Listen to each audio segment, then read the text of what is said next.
I believe that self-discipline is the definition of self-love. I think that we just don't love each other ourselves enough. I think I don't know whose perfection I'm trying to live up to. Discipline is faith in action. You think because you put in 50 hours, even though it was at 70%, you think that's the same thing as execution. It's not. Discipline is bullshit, right? Because most people don't have self-discipline. Dance for me, dance for me, dance for me, oh. Self-discipline. You need to become a disciple. You need to have a vision, something to believe in and aim for. Here's how discipline functions in my life. I meditate first thing in the morning. I pray first thing in the morning. I attend Brazilian Jiu-Jitsu. I attend support groups. And what that does is, it's quite good. The thing is with discipline, people miss the point. I don't want to meditate. I don't like meditating. I can't meditate. Good, because you are going to become a person that does. And if you already liked it, you wouldn't need it. Oh, I don't want to do Brazilian Jiu-Jitsu. I feel inferior to the people that do it longer than me and are better at it than me, or more athletic or stronger or whatever it is. Good, because you are going to become a person that doesn't feel those things. And the only way to do that is through discipline, which is a kind of faith, I suppose. Discipline is faith in action. You believe that you are going to become a better person if you attend these support groups, work a 12-step program, go to Brazilian Jiu-Jitsu, meditate twice a day, make sure you are present with your children or your partner or every person that you interact with. Discipline, this is a discipline. If I don't eat this food, discipline, don't be hard on yourself. You can't do it alone. I have so much support. That's why I go to support groups. So people go, yeah, it is hard, isn't it? It's so hard. I parent myself. I parent myself in real time at the old jiu-jitsu. Bloody hell, look at these guys. They're so much more muscly than me and tougher. I'm going to be killed. You are going to be killed.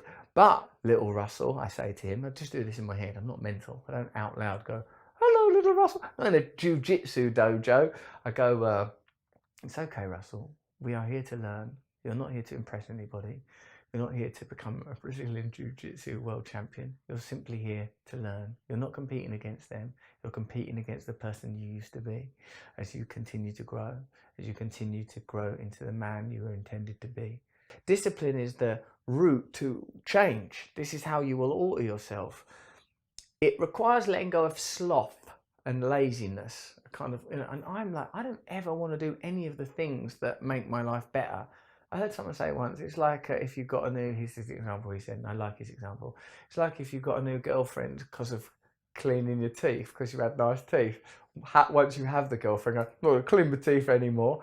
In this allegory, the girlfriend is the spirit of happiness. The cleaning the teeth is the discipline. And the tendency to neglect a practice that makes you better is the problem that we have. If you find out that exercising makes you feel better, be kind to the future you. Look after you. Discipline is bullshit, right? Because most people don't have self-discipline, including myself, right? There are days where I don't feel like working out. There are days where I feel like I don't feel like working, right? Not every single day you feel like you want to work all the time. We're human beings, we're not machines, right? So self-discipline, that's not, to me, at least that's not my key to success. I don't believe in self-discipline because most people lack self-discipline. Here's what I believe in. I believe in environment, I believe in expectation, and I believe in integration. First one, environment. I always say that your willpower is never as powerful as your environment. A lot of times, maybe you want to change, you want to make a new decision, you want to take the leap of faith, you want to do something new, but your environment is not supportive of that. The people around you, your family and friends, they are not supportive of your new goal, your new vision that you have for yourself. Or maybe in terms of your environment, where you live in, that is not supportive of where you want to go. So instead of trying to fight with that, I always say change the environment. Change your environment is much more powerful because your environment is more powerful than your willpower, your discipline. So what can you do to structure and create that environment so that it's easier for you to accomplish whatever it is that you want to accomplish? Maybe it's more success, Maybe it's a health goal, right? Maybe it's a fitness goal, whatever it might be. Now, it doesn't mean that you gotta have a treadmill at home and things like that. For me, I don't go to the gym because I don't have time to go to the gym. Right? I've got a lot of things going on. So if I can have a little treadmill at home, if I have even as simple as just a floor, right? You can do a lot of push-ups, sit-up, like different types of exercise that can fit in within my busy schedule. That's it.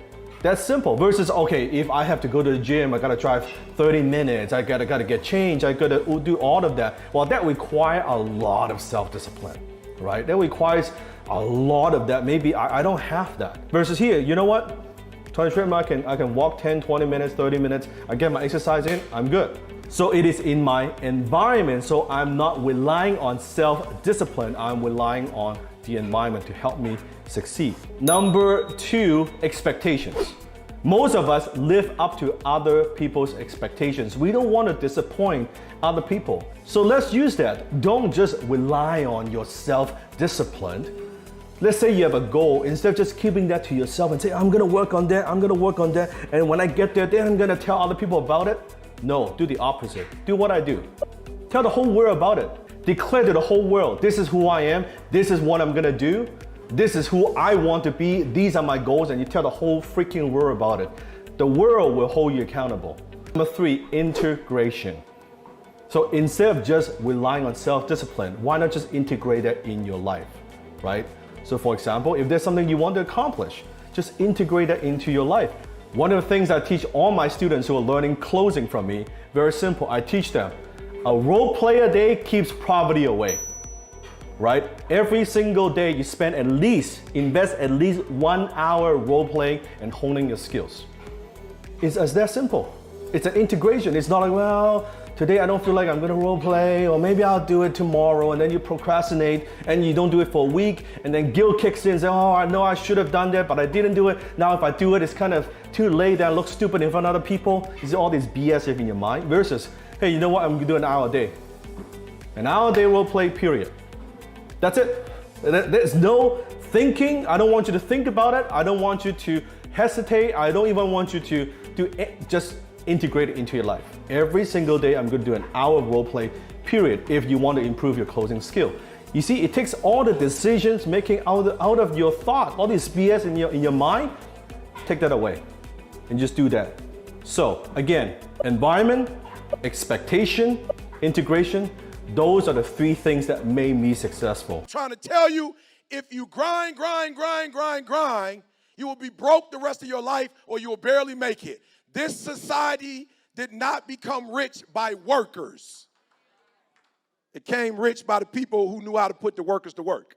You think because you put in 50 hours, even though it was at 70%, you think that's the same thing as execution. It's not. I was with my wife the other day, and we had look, we just got overwhelmed with it. We never knew that many people was going to buy. Like I said, we don't know who we are in the earth. We know that many people was going to buy the journals. Like, it was just unbelievable. So we all had to, Carl's house, my house, we all packing books, putting it up. I promise y'all, the way my wife worked, I was like, yo, I can't do that. I just bowed down to her. I was like, wow, you got MS and still killing me. I bowed down, sweetie. I need a break. You know what I'm saying? I would have been a house Negro. I'm like, I can't do it. You know what I'm saying? I'm just being 100. My wife on some field stuff. I'm like, I can't do it, sweetie. I'm like, no, my wife was like, yo, when those boxes come in, those people ordered it. However many boxes come to our house, they must all be shipped tonight. I was like, boo, we don't even know how many boxes is coming. I said, can we count the boxes first? We have no idea how many boxes coming. We don't even know if we have enough supplies. My wife, that's a different mindset. My wife said when they come in the house, they will be packaged, and whatever post office she found out one point, I said, the post office closed at 4:30.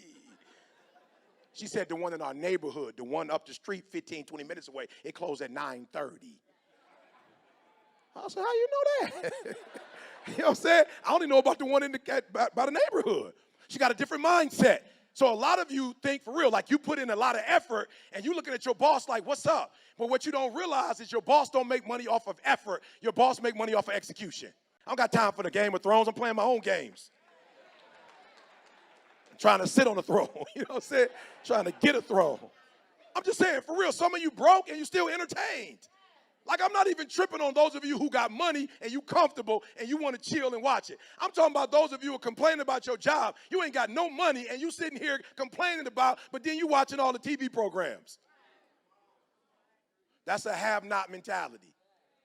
The rich person made Game of Thrones. They don't even watch it like you watch it. They can't even enjoy it. They put that joker together. They watching it like, that didn't come right. Oh, Lord, she didn't say it right. They were off. Oh, man, okay, next episode. You sitting there in a house that you can't even afford. You in your mama basement watching Game of Thrones. You just comfortable. I just need to come out right now. See, give me a device on the next one. We could just start hitting folks in the face. Just blah. I need to bring you to your senses. You in your mama basement watching TV. You do things that you can't afford. For real, you do stuff you can't afford. And then you don't understand that this society is built rich off of people who like pleasure before payment. They making money off of you because you buy a car you can't afford and they charge you 5-6 times more for it. They give you a house that you can't afford and you thought it was $300,000, but come to find out when you finish paying for it 15, 30 years later, that house wasn't $100,000. Now it's about $700,000.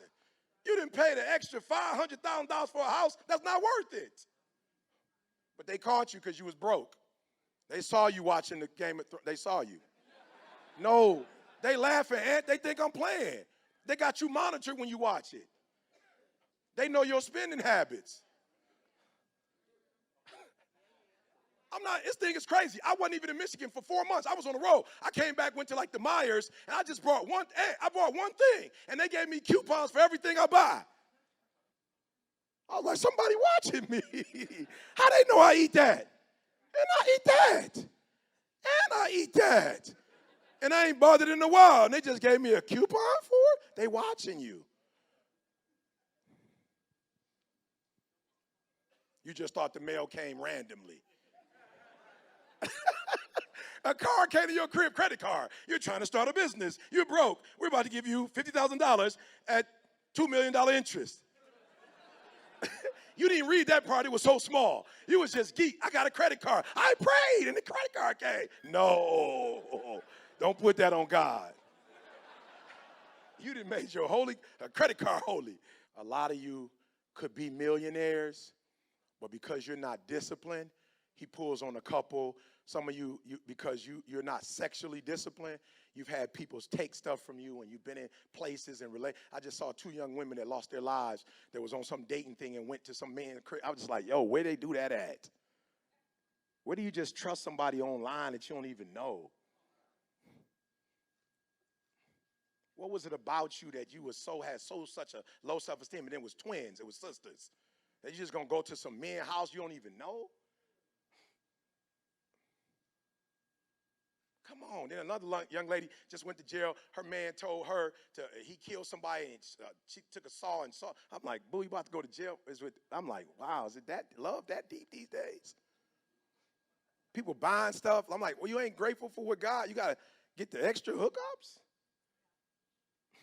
I ain't mad at you, but if you do, you understand what you attracting, and then you mad when you ain't attracting a successful man of character and integrity and God, but you're not putting that out. Okay, I'm sorry. All right. Listen to me very closely. Somebody, your 0 is going to go to the next level when you can learn to say no. I was just at a function. My man was like, E, you did a phenomenal job, bruh. We doing happy hour at 3:30. I said, my plane leave at 3:50. He said, you're not going to stay for happy hour? I said, bro, I'm not here for no happy hour. We don't know each other like that. Happy hour? I came to speak. I didn't come to build no relationship with you. I didn't come to drink with you. Drink? Bro, I don't even drink. And if I drank, I would drink at home. I wouldn't drink in front of you and get loose like that and start talking crazy. You don't need to know me like that. You need to know me as the #1 motivational speaker in the world. Flawless. I think that we just don't love each other ourselves enough. I think I don't know whose perfection I'm trying to live up to. Like like silly things, like people get on me for biting my nails. Gives a like people are just critiquing themselves all day long. believe that self-discipline is the definition of self-love. That when you say that you love yourself, that means that you have behavior towards yourself that is loving. It's like you say to yourself, hey man, look, I know you want to eat that pizza and it'll be really good, you know, but I can't let you eat that, man, because if you eat that pizza, you're going to feel like, you know, and I love you too much to let you eat that. And I think the word discipline has kind of gotten a bad name. We think about it in terms of punishment. I'm not talking about discipline in that way. I'm talking about discipline in the sense that you forego immediate pleasure for the exchange of long-term self-respect. Self-love is when you say to yourself, oh, man, look, I know you and that girl got a real connection. I know y'all vibe, but that's your girl's cousin. So I love you too much to let you do that. Self-love is, hey, look, I know you got a test on Monday, you know, and I know you really want to go out with your friends. It's Saturday night, you want to go out, but if you fail that test, you're not going to feel good about yourself. You know, I love you too much to let you go out tonight. Self-discipline is self-love. If you want to be happy, you have to love yourself, which means you have to discipline your behavior.